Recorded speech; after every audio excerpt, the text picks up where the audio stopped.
Opa, eu sou o Lobo, seu apresentador, e seguinte, Elden Ring é um jogo peculiar. Nele, você explora terras que parecem intocadas, mas que, na verdade, demonstram a desolação de uma guerra ocorrida há não muito tempo. Uma guerra causada pelo sentimentalismo de uma deusa que abandonou o conceito de lei e ordem, instaurando o caos nas terras intermédias e o conflito entre os próprios filhos. Revivido pela vontade maior, a entidade que proveu o reinado da Rainha Marika, você é um maculado que volta a ser orientado pela graça do ouro com o objetivo de se tornar o Lorde Prístino. Porém, você necessita de obter o poder das grandes runas se quiser reivindicar o título de Lorde, passando por cima de inimigos e até dos próprios semideuses no processo. E esse é um resumo do que é Elden Ring e de como esse jogo pode ser misterioso à primeira vista. Ai, Lobo, mas você já não trouxe esse game? Sim,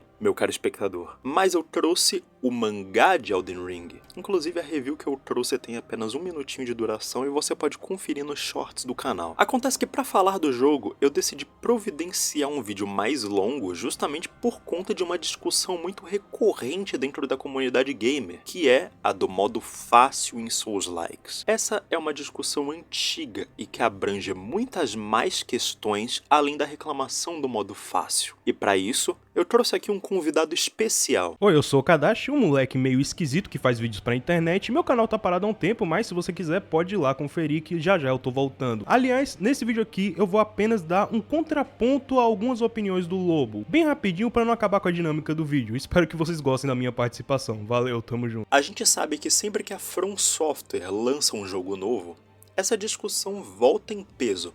Seja por conta de supostos jornalistas gamers que vivem botando lenha na fogueira por serem incompetentes, tanto por conta de pessoas que até podem ter uma boa justificativa, mas acabam caindo na questão de acessibilidade.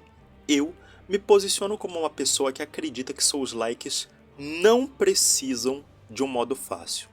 Mas o meu ponto não é apenas baseado em filosofia, como também abraça uma questão de acessibilidade, só que feita da maneira correta. Primeiramente, o que diabo é um Souls-like afinal? Souls-like é um nome que se deve ao gênero criado pelos jogos Souls, isto é, desde o lançamento de Demon's Souls, em 2009 para PlayStation 3, porém que só ficou popular de verdade com o lançamento do primeiro Dark Souls, lançado em 2011. O fenômeno Souls é graças ao mundo belíssimo criado pela From, com um level design impressionante e a história auto-interpretativa, mas o que chama mais atenção para a mídia é a dificuldade do jogo. Porque caso você não saiba, a gameplay de combate consiste em um sistema de esquiva, identificação de padrões e ataque de oportunidade, coisa que, atribuído aos chefes difíceis e à exploração de áreas com inimigos fortes, resulta numa dificuldade sendo bem elevada para esse tipo de jogo. O que a mídia não te conta é que sim, o jogo é difícil, mas quando você não sabe nada sobre ele. Eu poderia citar nomes de jogadores experientes que já fizeram diversos desafios nesses jogos e que diriam a mesma coisa que eu vou dizer agora. Quanto mais conhecimento do jogo você tem, mais fácil o jogo se torna. E isso não vale só para Elden Ring, mas desde o Demon's Souls até chegarmos em Sekiro e... Falando em Sekiro, ele é o perfeito exemplo para demonstrar o porquê a proposta desses jogos é ser difícil. A curva de aprendizado. Sekiro Shadows Die Twice é um jogo mais diferente da From, com um sistema de combate único e mecânica de aparagem. Ele se difere dos outros em tudo. No entanto, assim como seus antecessores, ele evidencia a adaptabilidade do jogador aos movimentos dos chefes. Porém, a sua curva de aprendizado é tão grande que no NG1 ou mais 7 você consegue se virar numa boa. Isso se deve ao quão rápido você consegue entender os padrões e se adaptar ao ataque dos inimigos, respondendo com uma paragem no momento perfeito, de modo que, ao fazer isso repetidas vezes, em um único momento, torna-se cada vez mais simples e o jogador cada vez mais eficiente. Já de um ponto de vista filosófico, existe a visão do criador desses jogos, e essa visão deve ser respeitada. A liberdade criativa dos desenvolvedores envolve justamente expor a filosofia por trás do game em questão, e isso se aplica até mesmo ao ramo dos livros, mangás, filmes e séries, de modo a apresentar ao consumidor daquela mídia a visão geral do projeto. No caso de um Souls-like, e obviamente isso inclui jogos que não são da From Software, como o exemplo mais recente que é o Lies of P, a experiência do jogo ser difícil é justamente para preservar a sensação de recompensa e a curva de aprendizado, de modo a fazer o jogador se superar e ter para si um momento de satisfação, não sem antes passar raiva, claro.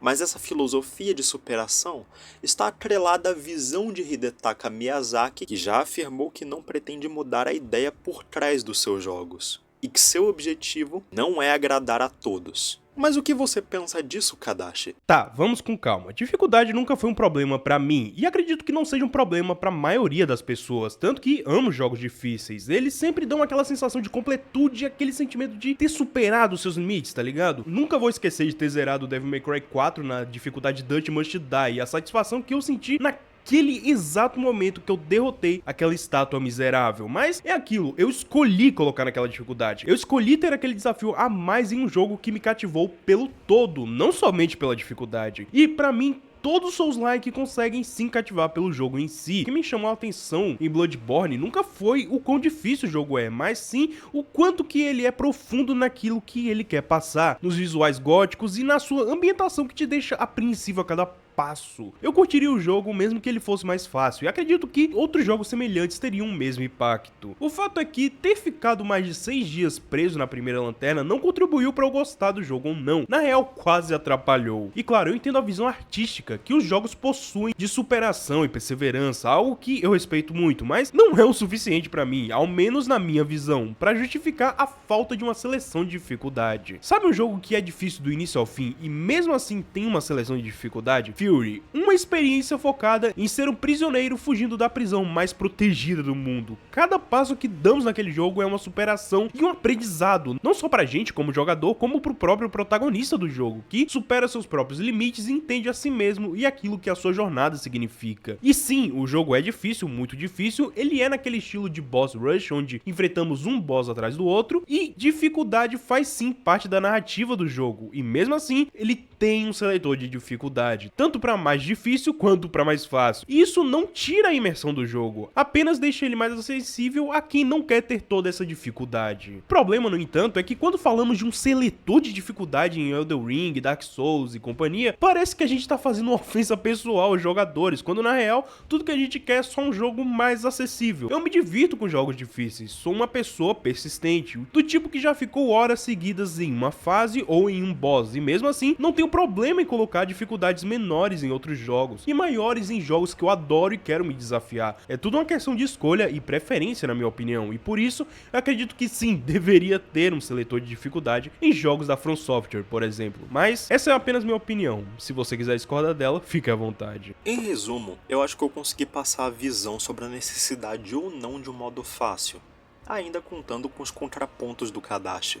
No entanto, ainda tem mais uma questão, que é a acessibilidade feita de forma correta. Eu, além de defender que Souls-like não precisa de um modo fácil, sempre levo o debate de acessibilidade em consideração, tendo em vista que ser acessível não necessariamente significa ter um modo fácil.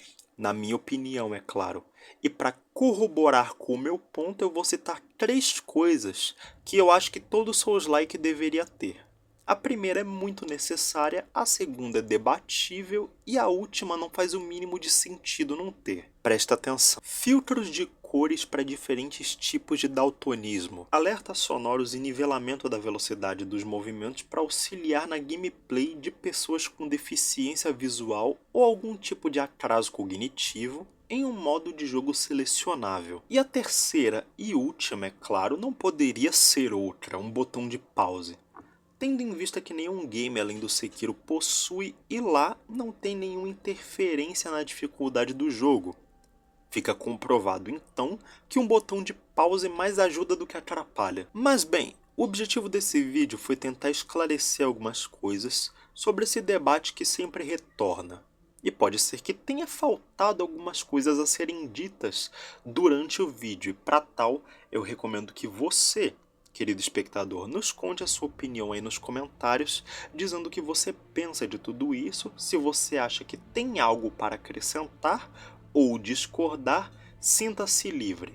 Se você questiona, é sinal que você tem interesse em aprender coisas novas, e isso é uma coisa muito boa. Queria fazer um agradecimento ao Kadashi por ter participado, e você tem o compromisso de conferir o canal do cara, hein? Não deixe ele na mão. No mais é isso. Eu espero vocês no próximo vídeo. Fiquem com Deus e até a próxima.